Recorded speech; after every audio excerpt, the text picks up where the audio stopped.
శ్రీరామ్ జయరామ్ జై జయరామ్. ఫిబ్రవరి 1వ తారీఖు నుంచి ఫిబ్రవరి 7వ తారీఖు వరకు తులారాశి వాళ్ళ ఫలితాలను గనక పరిశీలించుకుంటే, తులారాశి వారికి కొన్ని అదృష్టాలు తలుపు తట్టి వస్తాయి. కానీ దాని వెనక ఇంకా కొంత మీరు తర్వాత కష్టపడకుండా ఉండేటట్లుగా దాన్ని అదృష్టాన్ని స్వీకరించడానికి ముందంజలో ఉండండి. అది ముందర ఆలోచన, దూరాలోచన అనేది ఉండాలన్నమాట. దురాలోచనలు దగ్గరికి రానివ్వకూడదు. అంటే ఎటువంటి ప్రయత్నాలు చేస్తున్నా కూడా ప్రయత్నాలకు సంబంధించిన విషయాలన్నింటిలోనూ కూడా మీరు జాగ్రత్తగా ఉండడం అనేది మంచిది. నూతనంగా వివాహమైన దంపతులు ఎవరైనా ఉంటే గనక దూర ప్రాంతాలు వెళ్ళేటప్పుడు జాగ్రత్తలు తీసుకోండి. సంతానపరమైన విషయాలలో కూడా వివాహాలకు వాటికి కొంత ఆటంకాలు అయితే ఎదురవుతూ ఉంటాయి. సంతానపరమైన చిక్కుల్ని మీరు ఎదుర్కొంటూ ఉంటారు.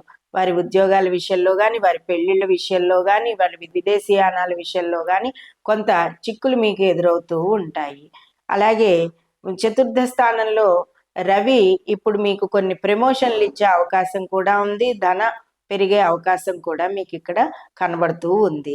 అలాగే నూతన గృహ నిర్మాణాలకి, స్థలాలు కొనుక్కోవడానికి, బంగారం కొనడానికి, ఇతరత్ర పొదుపులు చేసుకోవడానికి మీరు వేసుకున్న ప్రణాళికలన్నీ కూడా సక్సెస్ అవుతాయి.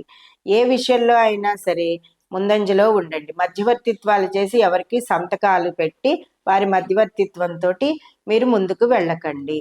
ఎన్ని విషయాలు మీకు కొన్ని ఎదురు వస్తున్నా కూడా వాటిల్లో మిమ్మల్ని మీరు తప్పు లేదు అని నిరూపించుకునే దిశగా మీరు ఆలోచించడం అనేది మంచిది. కాబట్టి తులారాశి వారు అమ్మవారి ఆరాధన చేసుకోవడం, సుబ్రహ్మణ్యేశ్వర ఆరాధన చేసుకోవడం, లేదా నరసింహస్వామి దేవాలయ సందర్శనం, ఉగ్రం వీరం మహావిష్ణుం జ్వలంతం సర్వతోముఖం అనే శ్లోకాన్ని పారాయణ చేసుకోవడం మంచిది. గర్భిణీ స్త్రీలు చాలా జాగ్రత్తగా ఉండాలి. చాలా జాగ్రత్తగా ఉండాల్సిన సమయము.